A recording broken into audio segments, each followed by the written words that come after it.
Welcome to my channel solution for education. আজকের ভিডিওতে থাকবে দশম শ্রেণী সাহিত্য সম্ভার থেকে নবনীতা দেবসেনের আনন্দযজ্ঞ। বিগত দশম শ্রেণী সাহিত্য সম্ভার থেকে কিছু গল্পের অডিও তোমরা এই চ্যানেলে পেয়ে যাবে। যারা নতুন শুনছো তারা চ্যানেলটি সাবস্ক্রাইব করে পাশে থাকা বেল আইকনটি প্রেস করে দিও। চলো তাহলে শুরু করা যাক। আনন্দযজ্ঞ, নবনীতা দেবসেন। জগতে আনন্দযজ্ঞে কি সবারই নিমন্ত্রণ থাকে? মহাকবি মহত্ব করে যাই বলুন, থাকে না।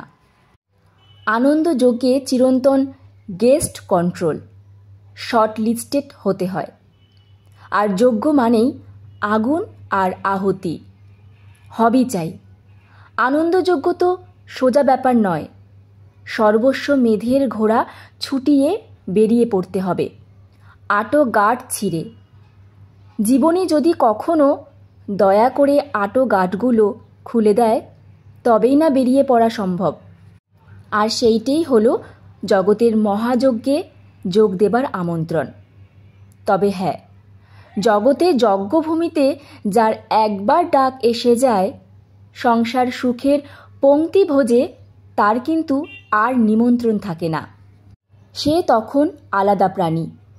যদিও গায়ে নেই কোনো লেবেল আটা, তবুও কেমন করে যেন সবাই বুঝে যায় ওর জামার নিচে ডানা আছে, ও ভিন্ন প্রাণী। তুমি নিজে যদি মনে করো তুমি মুক্ত প্রাণী, তোমাকে বদ্ধ প্রাণী করতে পারে হেন সাধ্য কারণ নেই। জ্ঞান হয়ে ইস্তক বাড়িতে শুনে আসছি খুকুটা বড় জংলি, বড্ড অসভ্য, কেমন খ্যাপাটে। এতদিনে টের পেয়েছি জংলি হওয়াটা কিছু অন্যায় নয়। সবাই কি আর সভ্য হতে পারে? সবাই তো আর গৃহপালিত জীব হয় না। কেউ কেউ বন্যপ্রাণী, তাদের বন চায়। আমি বুনো তো বুনোই। তোমার বনটা কোথায়? এই তো বুকের ভেতরে। কিন্তু অভয়ারণ্য? ও যিনি আগলে রাখার তিনি ঠিকই আগলে রাখেন। ভ্রমণ মানে কি পালানো? না, ভ্রমণ মানে ফিরে আসা। আমার কাছে ভ্রমণ মানেই ঘর বসত, শেকড় খোঁজা। ভ্রমণ চলে যাওয়া নয়, ফিরে আসা। প্রতিদিন এই যে চলে যাওয়া, এই যে হারিয়ে যাওয়া, ফুরিয়ে যাওয়া, প্রতিদিনকার এই খরচ হয়ে যাওয়া থেকে নিজেকে একটু বাঁচানো, জমার ঘরে একটুখানি তোলা, 2 চামচে আমি। ভ্রমণ মানে নিজের সঙ্গে দেখা, নিজের হাতটি ধরে নিজের মুখোমুখি বসা। কি নবনীতা, কেমন আছো? দিন কাটছে কেমন? সুখেও নয়, দুঃখেও নয়। তবে হ্যাঁ, যেমন কথা ছিল তেমনটি কাটছে না। কেমন কথা ছিল কি জানি, কে জানে। তবে এমন ধারা নয়, দিন যাচ্ছে দিন যায়। বিষাদে? বিষাদ বড় বিপুল শব্দ। বিষাদ হলেও তো ভালোই ছিল। তুচ্ছতায় দিন কেটে যায়।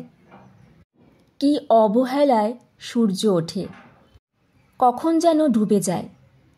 নিজেই নিজের কাঁধে হাত রাখি, বলি চিয়ার আপ ওল্ড গার্ল, বুঝি কালান্তরে যাবে, ছাড়পত্র চাই। অথচ এমন কথা ছিল না। নিমন্ত্রণ চিঠি তো পেয়েছিলুম, কিন্তু ভোজ ঠিক জমল না। ভুল ঠিকানায় পৌঁছেছি কি, ভুল পংক্তিতে বসে পড়েছে কি, নাকি আমি ভুল মানুষটা?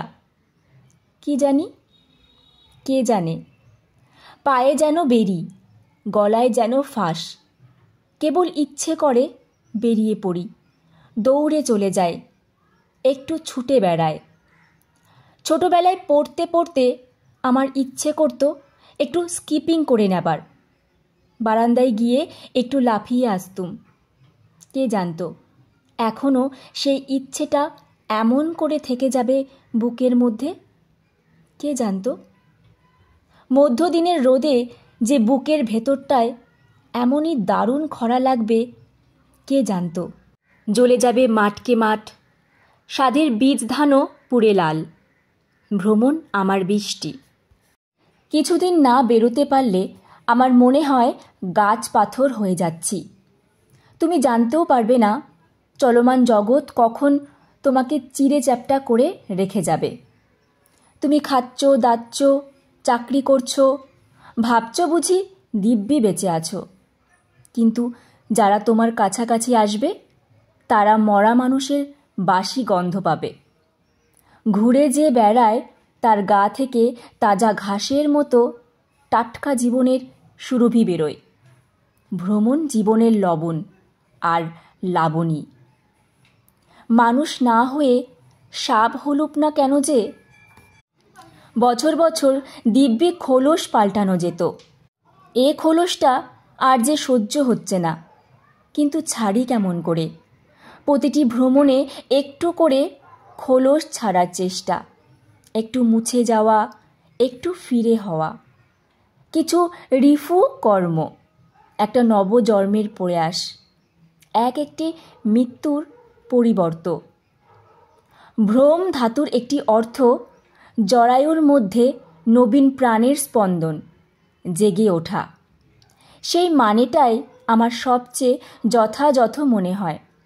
আর বিভ্রম ধাতু থেকেই ভ্রম, সেটাও অভ্রান্ত। আমার কাছে ভ্রমণ একটা যৌগ, কিছুটা ভ্রম, বাদবাকিটুকু রমণ। দুয়ে মিলে আমার ভ্রমণ। সাধে কি সাহেবদের জন্যে এত মায়া হয়? ওরা তো ভ্রমণ করে না, আহা, করে ট্রাভেল। আর ট্রাভেল করে মরব কেন হাতের কাছে এমন ভ্রমণ থাকতে? ট্রাভেল আর ট্রাভেল একই শব্দ, উৎপত্তি ত্রাভাই থেকে, অর্থাৎ পরিশ্রম। ওরা ভ্রমণের মধ্যে দেখেছে খাটাখাটুনি, শ্রমণীয় দিকটা, আর আমরা রমণীয় আর ভ্রমণীয়টুকু। আরে আজ না হয় সাহেবরা এত ঘোরাঘুরি শিখেছে, আগে কি তাই ছিল? গুরুদের সক্রেটিস বলে যাননি কি, একটা পাহাড় দেখো, একটি নদী, এক সমুদ্র, সেই যথেষ্ট? ছি গুরুদেব, ছি, এটা জ্ঞানীয় যোগ্য উপদেশ হলো? আর প্লেটোকেও বলিহারি যায়। তিনি বিধান দিয়ে গেছেন 40-এর নিচে কাউকে দেশের বাইরে পদার্পণ করতে দেওয়া উচিত নয়। এই সেদিনও অ্যাডাম স্মিথ সাহেব পর্যন্ত বলেছেন, অতি অল্প সময়ের মধ্যেই ভ্রমণ মানুষকে নষ্ট করে ফেলে, তাকে বেপরোয়া, অহংকারী, উড়নচণ্ডে আর দায়িত্বহীন করে দেয়। স্বভূমে থাকলে যা ঘটত না। কথাগুলো অবশ্যই মিথ্যে নয়, খুব সত্যি, হাড়ে মজ্জায় খাঁটি। আমি তার জ্যান্ত প্রমাণ। সাধে আর কালাপানি পার হতে বারণ করতেন পণ্ডিতরা। ভ্রমণে হাত পাগুলো লম্বা হয়ে যায়, বুকের ছাতিটা চওড়া। প্লেটো যে 40-এর পরে বেরোতে অনুমতি দিয়েছিলেন, সে কি আর না বুঝে? তখন মানুষ বাড়তির দিকে নয়, কমতির দিকে যায়। তখন মানুষ ছোট ছোট অভ্যেসের দাস, ছোট ছোট লাভ লোকসানের, আরাম আয়াসের দাস। দাস আর পালাবে কোথায়? যাক না। কিন্তু 40-এর আগেই যার পা লম্বা হয়েছে, সে 40-এ পা দেয়ই না। তার পা আর বয়সের গণ্ডিতে ধরাই দেয় না। যেমন আমার বাবা। আমার বিশ্বাস হয় না বাবার কোনো দিন 40 হয়েছিল। তাহলে কি আমরা পারতুম অমন পরম আশ্চর্য শুভক্ষণে বিলেত রওনা হতে? এ বিষয় সম্ভবত আমরা বাঙালির ইতিহাসে ঠাঁই পাবার যোগ্য। বিলেত যাওয়া ঠিক, বোম্বেতে জাহাজ ধরব, train booking, hotel reservation complete. এমন সময় শুভার্থীরা আছড়ে পড়লেন। সর্বনাশ হয়েছে। মঘা, অশ্লেষা, তাহস্পর্শ যোগ প্লাস বৃহস্পতিবারের বারবেলা, এতগুলো একসঙ্গে নিষ্প্রয়োজন। যে কোনো একটাতেই যাত্রা নাস্তি। বাবা থামবেন তাতে? বললেন, আগে বরং বোম্বে মেলটা থামাও, সবাই একসঙ্গে পরের ট্রেনে যাব। অতএব লগ্ন দেখে শুনে মঘা অশ্লেষা ত্রহস্পর্শ বারবেলা যাত্রা নাস্তির শুভ মুহূর্তে বাবা সপরিবারে 7 সমুদ্রর পাড়ে রওনা হলেন। গলায় গোড়ের মালা পরে হাসতে হাসতে জানালা দিয়ে মুখ বাড়িয়ে বললেন, তোমরা বাবু একটু সাবধানে বাড়ি যেও, দিনক্ষণ নাকি সুবিধের নয়। আজকাল যারা বিলেতে আমেরিকায় যায় তারা শুধু বিলেতেই যায়, সমুদ্রযাত্রা তাদের কপালে জোটে না। সে যেতুম বটে আমরা, যাচ্ছি তো যাচ্ছি, যাচ্ছি তো যাচ্ছি, পথ আর ফুরোয় না। 21 দিন 21 রাত্রি পায়ের তলায় ঢেউয়ের দোলা, হাঁটুর ছন্দই পাল্টে যায় মানুষের। স্থলচর মাথার মধ্যে অন্য এক তরল গতির ধারণা ছলকে উঠতে থাকে। নোনা বাতাসের জীবনের স্বাদ গন্ধ আলাদা হয়ে যায়। আর চারিপাশে ওই নিঃসীম বিস্তার, কি আকাশ, কি সমুদ্র, চরাচর ব্যাপ্ত বিশালতা, নীলিম অবকাশ, নিস্তরঙ্গ মধ্য সমুদ্রের শব্দহীন গাম্ভীর্য, বন্দরের জন্যে উতল অপেক্ষা, দূরে অন্য জাহাজ দেখা দেবার রোমাঞ্চ। উড়োজাহাজিদের এসব শোভা জানাই হয় না। আকাশপথে দৃশ্য বলতে কি আছে? ওই পঞ্চভূত। দূর থেকে বিস্ফারিত নয়নে ক্ষিতি অবকে নিরীক্ষণ করা, আর কাছ থেকে নিবিড় নীলিমাকে, অর্থাৎ তেজ মরুত বোমকে দেখা। সেই বা কতক্ষণ? বর্ধমান যাচ্ছি না বিলেত যাচ্ছি বুঝতে পারার আগেই পা মাটিতে ঠেকে যায়। আমি অনেক সমুদ্রে জল পেরিয়েছি। প্রথম বিলেত যাবার সময় জাহাজে যে সুইমিং পুল ছিল তাতে স্নানের সময় বাবা বলে দিতেন, এই জলটা কিন্তু আরব সাগরের, আজকের জলটা লোহিত সাগরের, এটা ভূমধ্য সাগরের জল। সে যে কি পরম রোমাঞ্চ আমি বলতে পারবো না। আর সেই বেলা 11টায় গোলাপি আইসক্রিম। জাহাজের ছোটদের খুব আইসক্রিম খাবার সুখ। জাহাজে সবাই ছুটিতে থাকে। জাহাজের আবহাওয়াতেই আয়েশ আর স্বস্তি। প্রথমবার আটলান্টিক পার হই কুইন এলিজাবেথ টুতে। এরোপ্লেন মানেই ভীষণ তাড়া, সুখ নেই।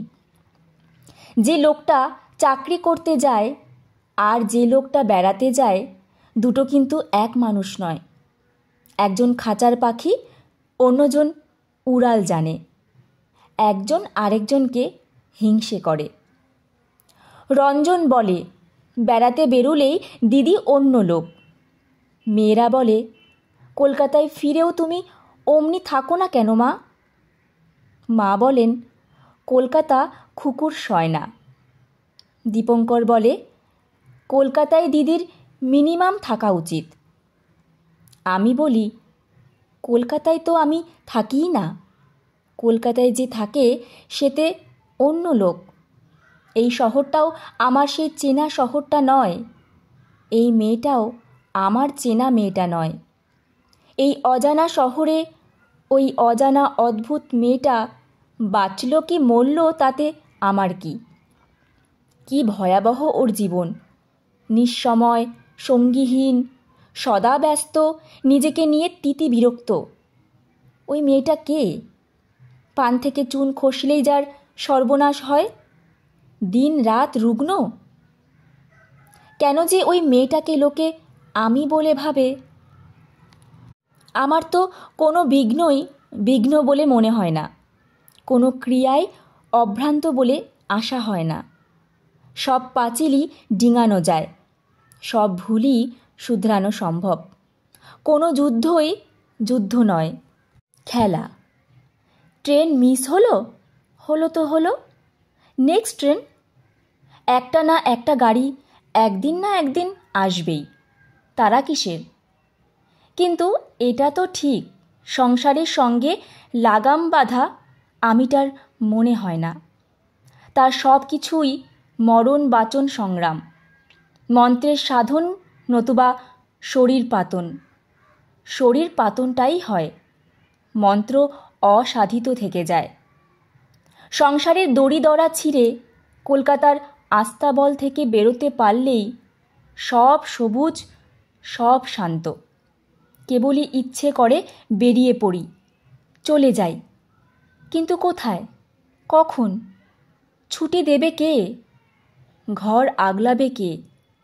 কে কে কে? আজকাল আমার প্রায়ই মধুপুরের কথা মনে হয়। মধুপুরে আমাদের ছোট্ট সাদা বাড়িটার সামনে একটা বিশাল সবুজ মাঠ ছিল। তার এপারে একটা লাল মাটির পথ, আর ওপারে আরও বড় নীল আকাশ।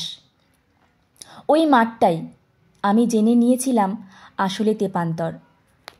উত্তর দিকে কয়েকটা কালো পাথরের মস্ত মস্ত চাই এলোপাথারি বসানো, বেটে খাটো পাহাড়। একবার চড়তে পারলেই ব্যাস, ফুরিয়ে গেল। না আছে গুহা, না জঙ্গল। মাঠের দক্ষিণে একটা ছোট্ট রোগা খুব সুন্দরী বালি তীরে নদী।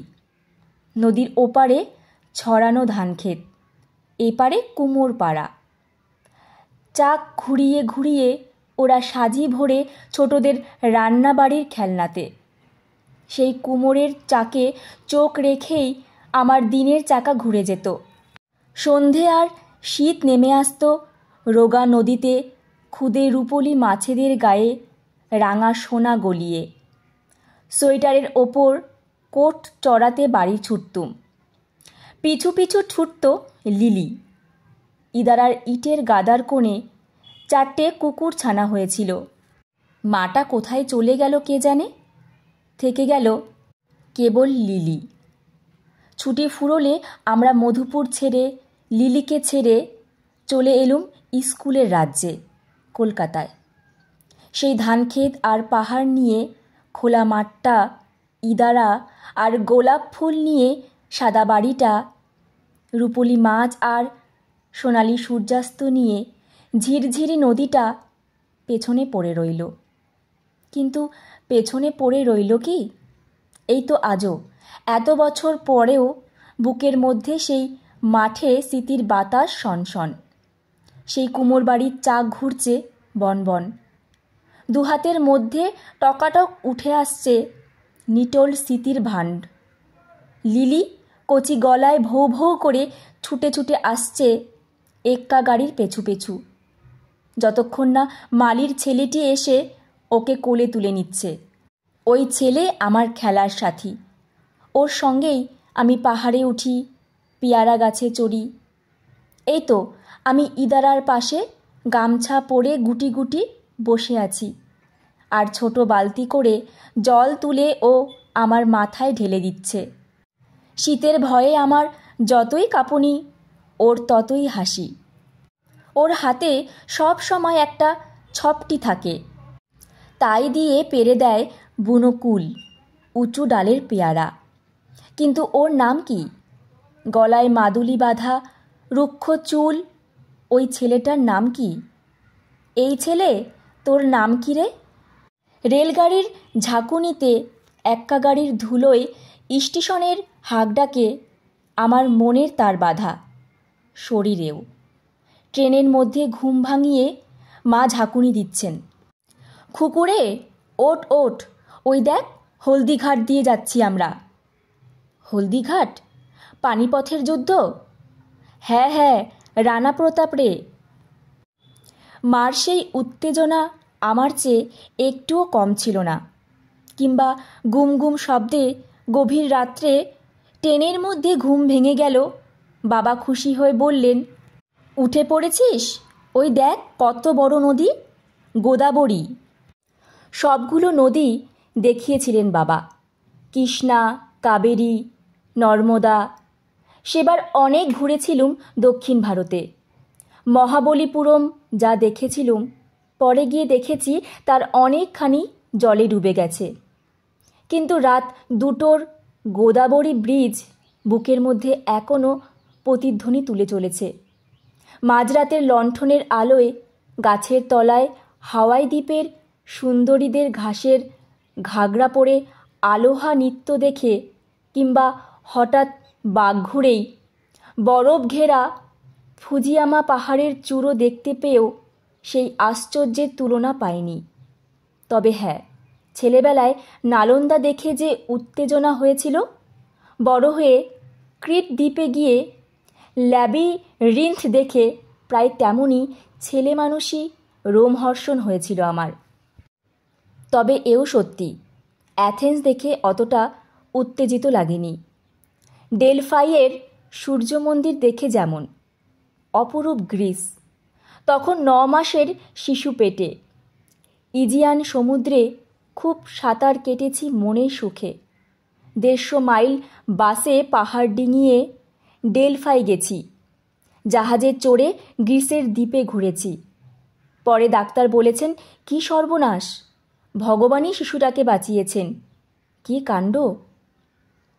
বাবা মার সঙ্গে 7-8 বছর বয়সে সদ্য রাজকাহিনী পড়বার পরেই গেছি রাজপুতানা বেড়াতে। অবাক চোখে হা করে গিলেছি মেবারের দৃশ্য। সেই গল্পে পড়া চিতোরগড়, উদয় সিংহের ধাত্রীপান্নার সেই পান্না মহল, রানী পদ্মিনীর জহর ব্রতের কুয়োটি দেখে কেঁদে ফেলেছি। মীরাবাই আর রানা কুম্ভের বিয়ের সভাঘর দেখে মুগ্ধ হয়েছি। আর চিতোরেশ্বরীর সেই ম্যা ভুকা হু স্বপ্ন দেওয়া মা কালীর মন্দির দেখে সারা গায়ে কাটা দিয়েছে। ভাগ্যিস ওই বয়সে দেখেছিলুম। তখন না দেখে আজ যদি যেতুম ওসব জায়গায়, পেতুম সেই অসীম বিস্ময় আর অগাধ আহ্লাদ? বোধহয় না। নালন্দার ধ্বংসাবশেষ দেখে যেরকম অভিভূত হয়েছিল সেই 8 বছরের মেয়েটি, পরে 38-এ বিক্রমশিলার অবশেষ দেখে তার অনুমাত্রও সে ফেরত পায়নি। কেন পেলুম না? 30 বছরের পাঁচিল, না সঙ্গী বিভ্রাট? ভ্রমণের পক্ষে সঙ্গটা খুব জরুরি। হয় একলা বেড়াবো, নইলে সঠিক সঙ্গী চাই। সঙ্গী গড়বড় হয়ে গেলে সবই বৃথা ভ্রমণ, বিভ্রমণ। সঙ্গ এবং সময় দুটোই জরুরি। কার সঙ্গে এবং কখন? সেই ছেলেবেলায় নোতরদাম গির্জের ঘণ্টাঘর দেখে সেই যে মনে হয়েছিল এইখানে কোয়াসিমোদো, সেই হ্যাঞ্চব্যাক ছিল। পরে 1000বার নোতরদামে গিয়েছি, তার কথা মনে পড়েনি।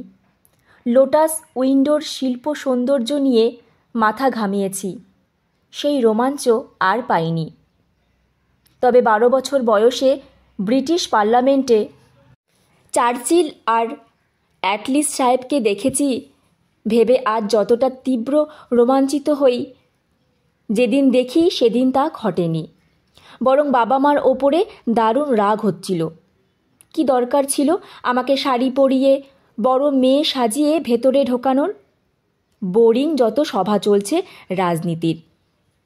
চুরুট মুখে মোটা চার্চিলকে অনেক ছবি দেখেছি, চিনতে পেরেছিলাম সহজেই। ওই যা 1 মিনিটের জয়ের সুখ। অ্যাটলিকে চিনতে পারিনি, বাবা দেখিয়ে দিলেন। খিদে পেয়েছে, জল খাবো, বাথরুমে যাব ইত্যাদি বহুত বলে বলে তবেই সেখান থেকে বের করতে পেরেছিলুম বাবা মাকে। তেমনই বিরক্ত লেগেছিল একটা দীর্ঘ শবযাত্রার পেছু পেছু যেতে। গোল্ডার্স গ্রিন কবরখানায় গিয়ে সেই সবাধারে বাবা মা আবার মালা দিলেন। যিনি মারা গেলেন পরের সপ্তাহেই বাবার সঙ্গে তার অ্যাপয়েন্টমেন্ট ছিল। বুড়োর নাম বার্নার্ড শ।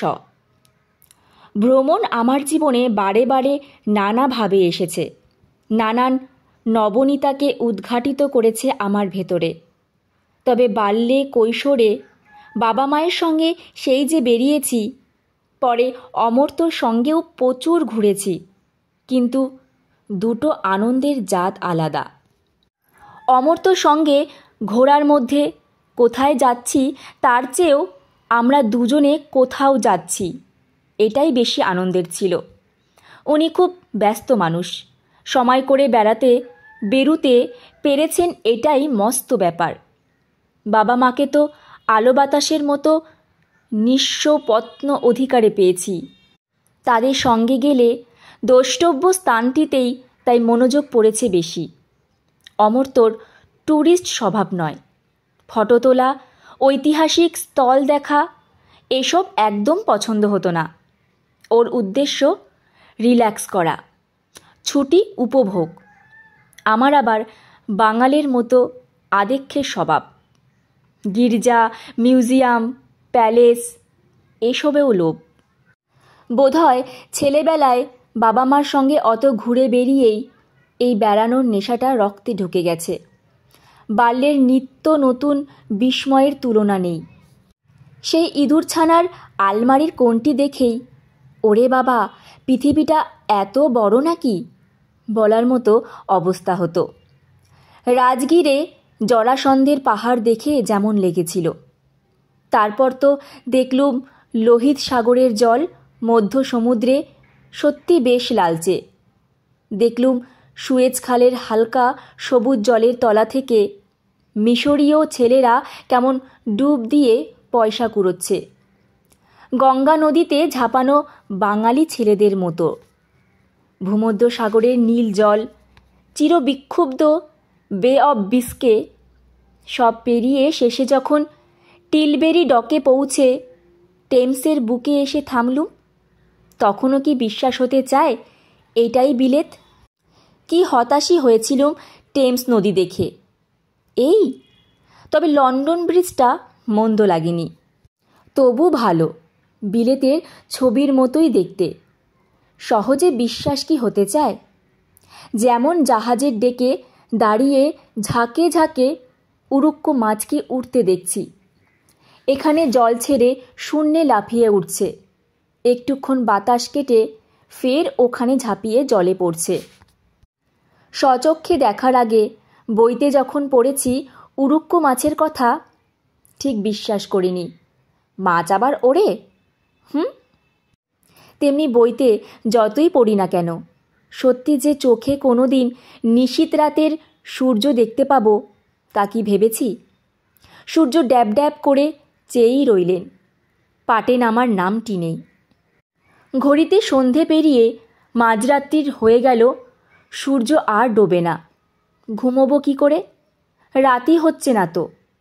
শেষে 12টা নাগাদ একটু সন্ধে সন্ধে মতন, গোধূলির মতন আলো হতেই মা মোটা মোটা পর্দা টেনে কম্বল চাপা দিয়ে শুয়ে দিলেন। শুয়েছি কি শুইনি, ঘুমিয়েছি কি ঘুমাইনি, বাবা চেঁচামেচি শুরু করে দিলেন। লেপ কম্বল টেনে ফেলে দিচ্ছেন গা থেকে। আপ আপ, গেট আপ, পোষ্য পোষ্য। লাফিয়ে উঠে ঘুম ঘুম চোখে জানালা দিয়ে তাকিয়ে দেখলুম কশ্যপ মুনির বংশধর রাত না পড়তেই দিবা করতে আসছেন। আকাশ জবা ফুল হয়ে নমস্কার করছে। বাবা বললেন, ঘড়িটা দেখ খুকু, ঘড়িটা দেখ। ডবল শিটের কাচের পেছনে তখন উচ্ছৃঙ্খল কর্তার ভোর রাতে বাড়ি ফেরার মতো অসময় টলতে টলতে সূর্যিদেব উদয় হচ্ছেন। কবজিতে রাত 2টো। যা নয় তাই, রাত বিরেতে এ কি অসৈরণ বলো দেখি। টাইগার হিলে যেটা ভোর 4টেই ঘটে, ইউরোপের উত্তরতম প্রান্তের রেল স্টেশনে এসে ওসলো থেকে নার্ভিক, নার্ভিক থেকে ট্রমসো উজিয়ে গিয়ে সেই ঘটনাটি মাত্র ঘণ্টা 2 এগিয়ে নেওয়া, এই বই তো নয়। তার জন্যে এত হাপিত্যেশ, এমন দৌড়াদৌড়ি। আরে ওই 2টো ঘণ্টাই যে মোক্ষম 2 ঘণ্টা, যা রাতকে দিন আর দিনকে রাত করে ফেলেছে। আর ফ্রিওড দিয়ে যেতে যেতে মেরু সমুদ্রে আইসবার্গ দেখা, ওহ কি সুন্দর! নীলচে সবজে বরফের বিশাল চাই সবুজ জলে ভাসছে। বাবা বললেন, বিশাল আর দেখছিস কি, বেশিরভাগটাই তো জলের তলায় ডুবে। জাহাজ একবার একটির সঙ্গে ধাক্কা খেলেই ব্যাস, আমরাও টুপ টুপ অক্কা পাব। আর জাহাজও তেমনি। মায়ের লক্ষ্মী ছেলেটি হয়ে হাত ধরে ফুটপাত দিয়ে চলেছে, অর্থাৎ পাড় ঘেঁষে ঘেঁষে, সাবধানে। পাড় কীরকম? যতদূর দেখা যায় সাদা বরফে ঢাকা জমিতে উঁচু উঁচু ঝাউগাছ। ঝাউগাছই ছিল তো, কি জানি, ভূর্জও হতে পারে। আচ্ছা মা, এটাই কি উত্তর মেরু? ঠিক উত্তর মেরু না হলেও মেরু অঞ্চল তো বটে। কলকাতার স্কুলের মেয়ের পক্ষে হঠাৎ এই আবহাওয়ায় গিয়ে পড়া ঠিক রূপকথার মতো মনে হয়েছিল। আর যে নরওয়েলজীয় শিশুগুলির সঙ্গে আলাপ হয়েছিল, একটি ভারতীয় ছোট মেয়েকে পেয়ে ওদেরও মনে হচ্ছিল বুঝি রূপকথার গল্পে ঢুকে পড়েছে। মার শাড়ি নিয়ে ওদের কী কৌতূহল, আমাদের গায়ের রং নিয়ে ওদের কী উল্লাস। শিশুরা তখন স্কুলে ইংরেজি পড়ত, গল্প করতে অসুবিধা ছিল না। এখন নিশ্চয় ভারতীয় দেখে দেখে তাদের চোখ ক্লান্ত। ইউরোপে আমি 3 জীবনে 3 রকমের ভ্রমণ করলুম। অমর্ত্যর সঙ্গে বেড়াতে যেতুম গাড়িতে, কখনো দক্ষিণ ফ্রান্স, রিভিয়েরা, কখনো ইতালি, কখনো জার্মানি, অস্ট্রিয়া, আর বারবার শুধুই প্যারিস। বেশ কদিন ধরে কোলন থেকে মেইন্স পর্যন্ত রাইন ভ্যালি দিয়ে ঘুরেছি। রাইন নদীতে দুর্গের পর দুর্গ দেখতে দেখতে নৌকো বিহারও করেছি দীর্ঘ দীর্ঘ। ঘুরেছি রূপসী মোজেল নদীর ভ্যালিতেও, আঙ্গুর ক্ষেতের দ্রাক্ষারসের রাজ্যে, কখনো সুইজারল্যান্ডের হ্রদে পর্বতে। আরেক রকম ঘোরা এখন ঘুরি, নিজে নিজে জরুরি কাজের সুযোগে ফাঁক পেয়ে একটু ঘুরে নেওয়া। বাবা মার সঙ্গে ঘুরতুম রেলগাড়িতে, স্বামীর সঙ্গে মোটরে, এখন বাধ্য হয়ে উড়োজাহাজে। সময় ক্রমশই সংকীর্ণ হয়ে আসছে, আর বদলে গেছে ভ্রমণের উদ্দেশ্য আর আমার পরিচয়। কুমারীকালে দ্রষ্টব্য স্থলটা প্রধান ছিল, বিবাহিত জীবনে ছিল ছুটিটাই প্রধান, এখন কাজটা প্রধান, বেড়ানোটা উপরি। স্বদেশে অবশ্য বেড়ানোটাই হয় প্রধান আর কাজটা উপলক্ষ, বিদেশে তা নয়। একলা ঘোরার নেশা আছে। এই আমিটা এখন ভেতরে ভেতরে বড় লক্ষ্মী ছাড়া, বড় দিশাহারা। ঘর সংসার আমাকে আর টানে না।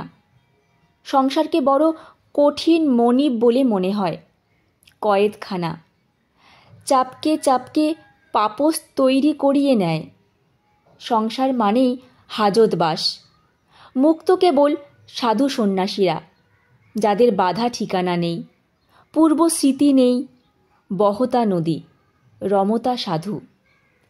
ভ্রমণ মানে জবা কুসুম সংকাশন সূর্য, চৈতন্যের মধ্যে সূর্যোদয়।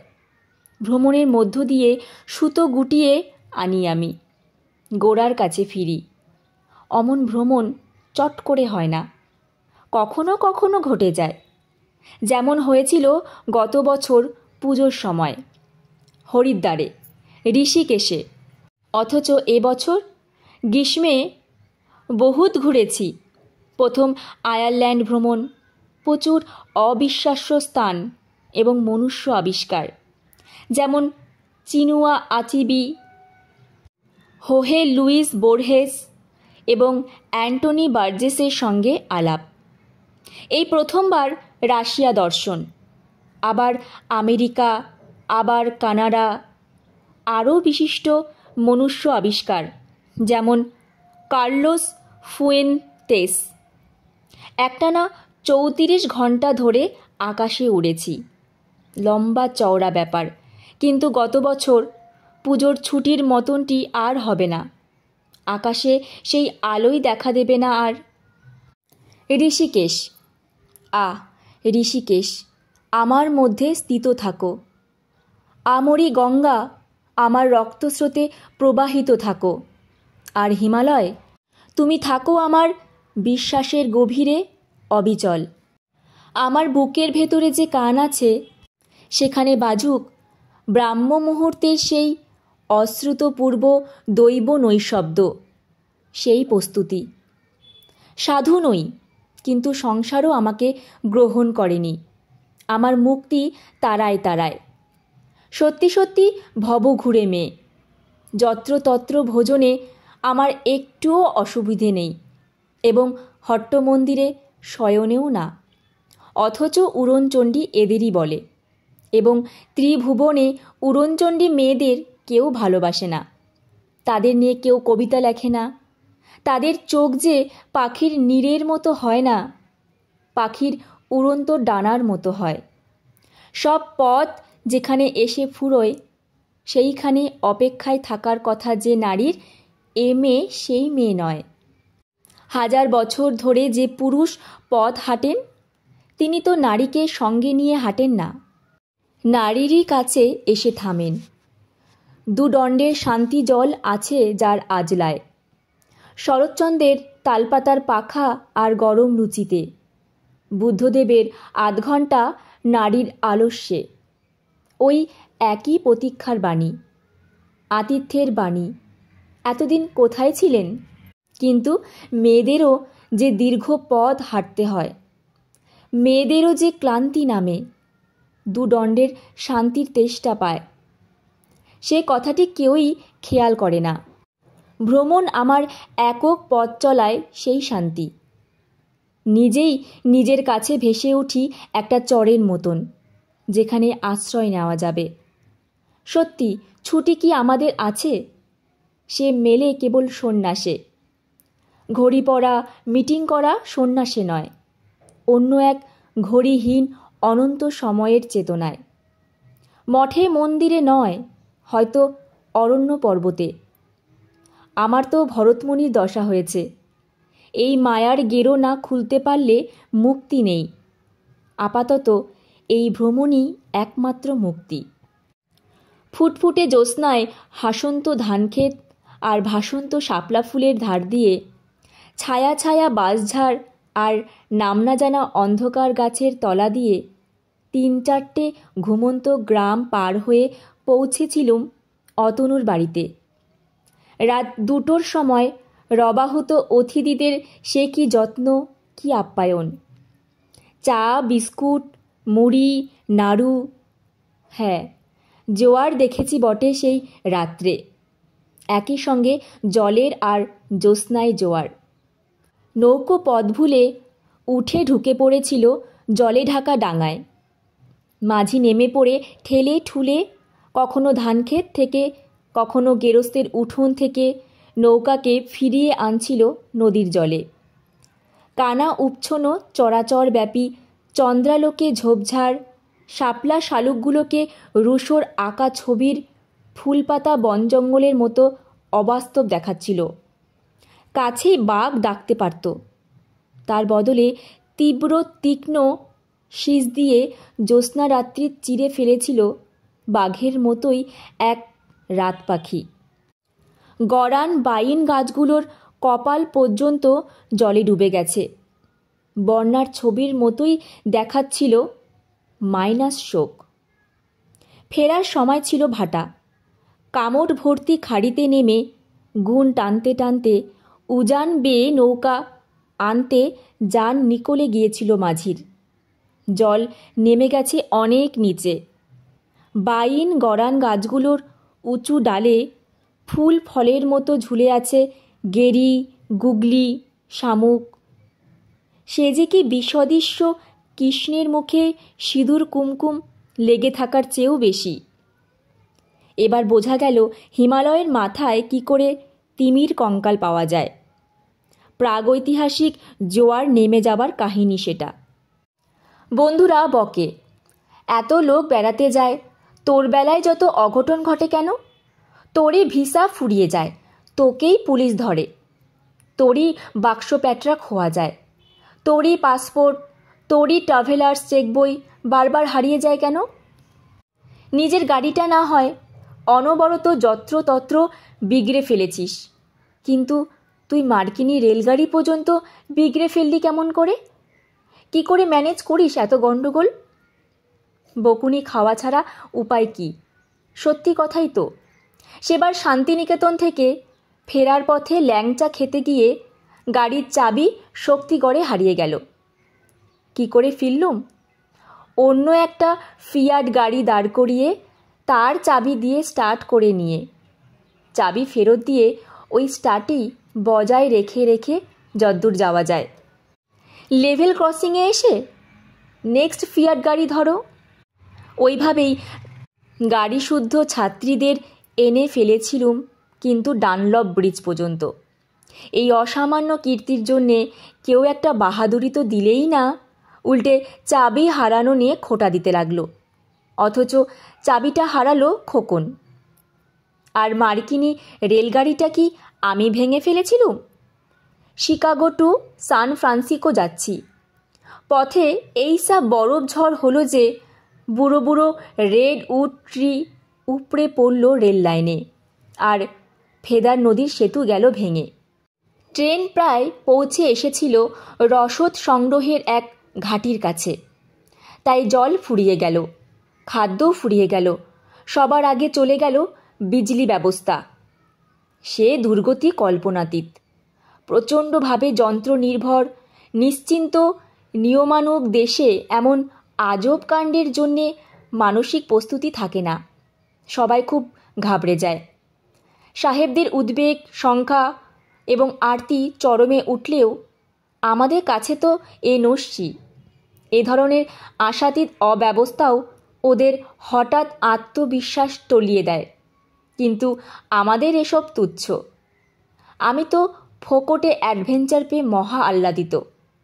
রোগা ফেদার নদীর সে কি ধ্বংসময়ী রূপ! বন্যায়, ঝড়ে, বরফে স্ট্র্যান্ডেড হয়ে যাওয়া ট্রেনে আমার তো খুব ভালোই হলো, দারুণ মজা। দিব্যি গীতার স্থির ধীর প্রতিমূর্তি নিরুদ্বেগ ওরিয়েন্টাল উইসডম হয়ে মহাল্লাসে বসে আছি। একবার ফলতা ফোর্ট দেখতে ছানাপোনাদের নিয়ে গেছি। গাড়ি বেঁকে বসল। মুহূর্তেই জুটে গেল 200 কুচো কাঁচা পরামর্শদাতা। বিশ্বজিতের মোটর গাড়িটাও এইখানে খারাপ হয়ে গেছিল। বিশ্বজিৎ গাড়িটা সারালেন কি করে? সারায়নি, ঠেলতে ঠেলতে থানায় নিয়ে গেল। তবে তাই চলো। থানা 2 মাইল। পৌঁছলুম ঘন অন্ধকারে। গাড়ি উঠোনে রাখার বন্দোবস্ত করে পুলিশদের বললুম, এবার দয়া করে একটা লকআপে আমাদের জন্যে একটু জায়গা করে দেবেন ভাই। লকআপে? লকআপে কেন? কোথায় থাকবো এত রাত্রে বাচ্চা কাচ্চা নিয়ে? সেফটির পক্ষে তো লকআপই শ্রেষ্ঠ, পয়সাও লাগবে না। হই হই করে উঠলেন পুলিশ অফিসাররা। এই জন্যে আমরা এতজন ভাই থাকতে সেফটির চিন্তা? লকআপে ছাড়া বুঝি বিনা খরচে থাকা যায় না? সে রাত্রে ভাইদের ব্যবস্থায় রাজার হালে থেকেছিলুম গঙ্গার তীরে বাগান ঘেরা একটি বাড়িতে। তবে ভাইরা সব সময় যে একরকম হয় তা নয়। সেবার দুর্গাপুর স্টেশনে 2টি ছেলের সঙ্গে আলাপ হলো। কথায় কথায় একজন বললে তাদের গ্রামে অপূর্ব পোড়ামাটির মন্দির আছে। অমিয় বন্দ্যোপাধ্যায়ের বইতে তার উল্লেখ আছে। তার বন্ধু বললে, চলে যান না দিদি, ওদের পুকুরে মাছের চাষ, পেট ভরে মাছ ভাজা খেয়ে আসবেন। দিদি তো আচাবো কোথায় বলে তৈরি। গ্রামটি বাঁকুড়ায়। 2বার বাস বদল করে বড় জোড়ায় নেমে সাইকেল রিক্সা নিয়ে বিশাল মাঠ পার হয়ে ওদের গ্রাম। ডাক্তারবাবুর সামনের বাড়ি বললেই নিয়ে যাবে। সকাল সকালই চলে আসুন। কাল নাইট ডিউটি আছে, দুপুরে বাড়িই থাকবো। 2টি ভাত মাছ খেয়ে আসবেন ভাইয়ের কাছে। অবশ্যই অবশ্যই, সে আর বলতে। কাল দেখা হবে। দুর্গাপুর গার্লস হাই স্কুলের টিচাররা কিছুতেই যেতে দেবেন না। পাগল নাকি? দাঁড়ান, টানাগাড়ি ব্যবস্থা করে দিচ্ছি। ওদের প্রাইজ বিতরণেই যাওয়া। আমি তো চুপি চুপি মেয়েদের নিয়ে ভোকাট্টা। বাসটাস বদলে রিক্সা টিক্সা নিয়ে ঠিক হাজির হয়েছি। দীর্ঘ পথ, ঠাঠা রোদ, খিদে তেষ্টা বেশ জমে উঠেছে। আমাকে হাস্যবদনে সকন্যাদয় দুয়োরে সশরীরে খাড়া দেখেই ছেলেটা অজ্ঞান হয়ে পড়বার জোগাড়। বুঝলাম বিশেষ কেলেঙ্কারি করে ফেলেছি। এটা কল্পনার অতীত ঘটনা এ বাড়িতে। ভাতের প্রশ্ন উঠল না। আর বুঝতেই পারলাম মাছ চাষের গল্পটা গল্পই। অবশ্যই ব্যাপারটা ঘটে যাবার পরে যত্নের অভাব হলো না। চা মুড়ি এলো। বড় জোড়া বাস স্টপে ফিরে ডাল চচ্চড়ি পোনা মাছের ঝোল দিয়ে মোটা ভাত, খিদের মুখে দারুণ সোয়াদ লাগলো। মেয়েরা অবশ্যই এখনও বলে, কেমন খেলে মা গরম গরম মাছ ভাজা ভাইয়ের বাড়িতে? কিন্তু দোষ তো ওদের নয়। শহরে লোকেরা মুখে কত কী তো বলে। আমার মতো শহরে বিবিটি কষ্ট করে সত্যি সত্যি ওদের বাড়িতে যাবে এটাও বিশ্বাস করতে পারিনি। আমাদের কাজের মেয়ে শিলার বিয়েতে আমি যখন ডায়মন্ড হারবার থেকে কাকদ্বীপের বাসে চড়ে সত্যি সত্যি ধলের খাল স্টপে নেমে পালান মাঝির বাড়ি পৌঁছেছিলুম, সেখানেও এই রকম অপ্রস্তুতি, সংকোচ আর সমূহ কেলেঙ্কারি ঘটেছিল। দুটো ডাব খেয়ে ফিরতে হয়েছিল ডায়মন্ড হারবারে। সাগরিকায় খেয়ে নিয়ে ট্রেন ধরে বাড়ি। গ্রামের লোকেরা আমাকে ঠিক সিরিয়াসলি নেয় না, শহরের লোকেরা তো নয়ই। লোহার সিন্দুকে হাত ডুবিয়ে চায়ের পেয়ালা বের করতে পোড়ামাটির মন্দিরের গায়ের ছেলেটি আমার কাছেই দুঃখ করল। আমার বন্ধু বলেছিল বটে, সাংঘাতিক মহিলা, বলা যায় না চলেও যেতে পারে। একা একাই নাকি কুম্ভে গেছিল। আচ্ছা দিদি, কি করে গেলেন মেয়ে ছেলে হয়ে? ভয় করল না আপনার? না, ভয় আর করে কই। আমার দায়িত্ব এখন ঈশ্বরের, ভয় ভাবনা তিনি বুঝুন, আমার কি? তাই যত্রতত্র নিশ্চিত হয়ে যেতে পারি। একা তো নই, সঙ্গে তো সরকি বল্লম নিয়ে চলেছেন অলক্ষ চৌকিদারটি। তিনিই জুটিয়ে দেন চমৎকার সব সঙ্গী, সাপ্লাই করেন সহায় সম্বল, রাত্রির আশ্রয়। এই অগাধ বিশ্বাসটা যিনি বুকের মধ্যে পুরে দিয়েছেন, তিনিই নেন শেষ রক্ষার ভারটা। নইলে কিসের জোরে চলে গেলুম কুম্ভমেলার ভিড়ে? কি করে অমন জবরদস্তি ঢুকে পড়ি ডাক্তার লালওয়ানি শোবার ঘরে ঘুমোতে? আমি কি নির্বোধ, নাকি মেয়েই নই, নাকি বদ মতলবে? সে আপনারা যা খুশি ভেবে নিন। আমার সত্যি গঙ্গাদ্বীপের ধুলো ভরা রাস্তায় কম্বল পেতে শুয়ে পড়তে ভয় করেনি। কাশীর ধর্মশালায় অচেনা 6টি পুরুষ মানুষের সঙ্গে একটা ঢালা তক্তাপোষে নাক ডাকিয়ে ঘুমোতে দ্বিধা হয়নি। এমনকি তাওয়াংয়ের মতো পাণ্ডব বর্জিত দেশে, হিমালয়ের নির্জন গ্রামে, মোম্পা লামার তিব্বতী বাড়িতে গিয়েও কুটুমবাড়ি যাবার মতন আদর যত্ন জুটে যায় আমার কপালে, ঠিক যেমনটি জোটে রাত দুটোয় সুন্দরবনের গ্রামে। কিসের ভয়? অনেক ঘুরেছি, লোভ করি না, অতৃপ্তি নেই, তৃপ্তিও না। যথেষ্ট বলে ভ্রমণে কোনো শব্দ নেই। এরপরে খুলে যাবে গ্রহান্তরে ভ্রমণের পথ, কুন্ডু স্পেশাল টু জুপিটার। অবশ্য তখনও আমি চেষ্টা করব হিচ হাইক করতে। শরীরে দেবে তো? দেবে দেবে, খুব দেবে। ভ্রমণ কি শুধু দেশই দেখায়? ভ্রমণ আমাকে মানুষও দেখায়। একা একা ঘুরেই আমি সবচেয়ে আনন্দ পাই। এই ভ্রমণের কল্যাণে আমার প্রচুর বন্ধু লাভ হয়। চিরদিনের বন্ধু কেউ হয় কিনা জানি না, তবে এরা সবাই পথের বন্ধু। কত যে ভালো লোক আছে এই পৃথিবীতে তার ইয়ত্তা নেই। ভ্রমণে আমি মোদ্দা কথা এই শিখেছি যে মানুষ মানুষের বন্ধু, মানুষ মানুষের আশ্রয়। রোজ রোজ কলকাতায় ট্রামে বাসে কেরোসিনের লাইনে এই কথাটা ভুলে যাই। ভ্রমণ আমাকে মনে পড়িয়ে দেয় জীবন নয়, জীবন সংগ্রাম। কাদের ভরসায় আমি ঘুরে বেড়াই? ঘরে আমার লোকবল না থাক, পথে আমার লোকবল ঢের। 1976 বুদাপেস্টে ড্যানিউব নদীর মার্গিট সিরগাট দ্বীপে হাঙ্গেরিয়ান ভাষায় কার্মেন অপেরা হচ্ছে। কিছু বুঝতে পারছি না, খুবই শীত করছে। উঠে এলুম। পার্ক থেকে বেরিয়ে সেতু বেয়ে এসেছি ডাঙায়। কিন্তু কি করে যে হোটেলে ফিরব জানি না। রাত প্রায় 12টা বাজে। পথ ভর্তি মানুষ, কিন্তু কেউই আমার ভাষা বুঝছে না। হঠাৎ একটি ছেলে এসে ইংরেজিতে বলল, তোমায় সাহায্য করতে পারি? হাতে চাঁদ পেয়েছি। গল্প করতে করতে ট্রামে গিয়ে চললুম। যেতে যেতে দেখি একটা পাহাড়ের মাথায় খুব জোর আলো। কি ওখানে? বুদা পাহাড়? ক্যাথিড্রালে আলো দিয়েছে। ওখানে আজ পিয়ানো কনসার্ট হচ্ছে। যাবে শুনতে? কি করে যেতে হয়? চলো, আমি নিয়ে যাচ্ছি। চলো যাই। সেই ডাক্তারি ছাত্র লাসলো পুস্কাসের সঙ্গে চলে গেলুম বুদা পাহাড়ের ওপরে। রাত্রি যদিও তখন ঢের, এবং তাকে সত্যিই চিনি না, কিন্তু চিনে নিতে কতক্ষণ। কি ভালোই লেগেছিল সেদিন। কি চমৎকার পুরনো ক্যাথিড্রাল, কি অপরূপ পুরনো শহর, কি সুন্দর বাতি সাজিয়েছে, খিলেনের পর খিলেন। নদীর দিকে মুখ করে বসবার অজস্র আসন বাগানে, পাহাড়ের গায়ে বাগান। আমরা বাইরে বসে বসেই পিয়ানো শুনলাম। নিচে ড্যানিউব বয়ে যাচ্ছে, ওপারে পেস্ট শহর। বুদা আর পেস্ট মিলিয়ে বুদাপেস্ট নগরী। মুহূর্তেই লাসলোর সঙ্গে গভীর বন্ধুত্ব হয়ে গেল।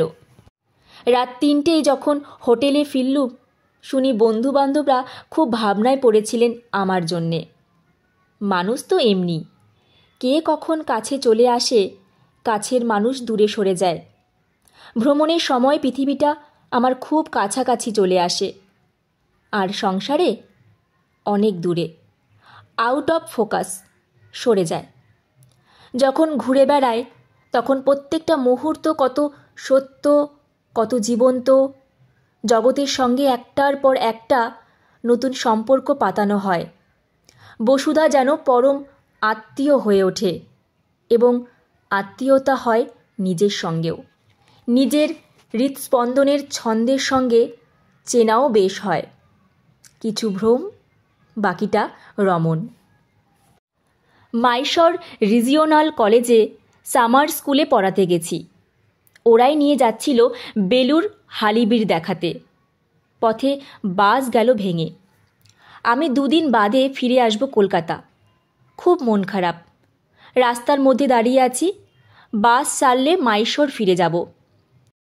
হঠাৎ দেখি একটা বাস আসছে, বেলুর হালিবির লেখা।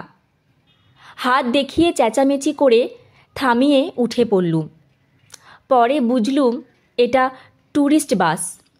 আগে থেকে টিকিট কিনে উঠতে হয়।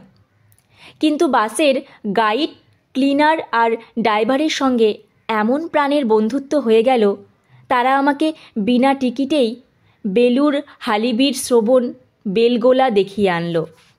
পরদিনও আবার নিয়ে গেল উটি বেড়াতে। কিছুতেই একটা পয়সা নেওয়াতে পারলাম না। ওই যে সিস্টার ডেকে ফেলেছি আমরা, পয়সার প্রশ্নই ওঠে না। আরেকবার গন্তব্য ছিল পূর্ব জার্মানি। একের পর এক প্লেনের কানেকশন মিস করে পূর্বের বদলে পশ্চিম বার্লিনে গিয়ে পৌঁছলুম রাত 10:30টায়। ভোরবেলা পূর্ব বার্লিন এয়ারপোর্ট থেকে ভাইমারে প্লেন ধরতে হবে। এখন যাই কোথায়? হাতে মার্ক নেই, এয়ার টার্মিনালেও ব্যাংক নেই, শহরেও ব্যাংক সব বন্ধ। থাকবই বা কোথায়? টার্মিনালও তো বন্ধ হয়ে যাবে। বসবার জায়গাও দেখছি না। ট্যাক্সি নিয়ে কোনো হোটেলে যাবার উপায় নেই। ট্যাক্সি ভাড়া দেবার পয়সাও নেই। পশ্চিম বার্লিনে তো আসবার কথাই ছিল না।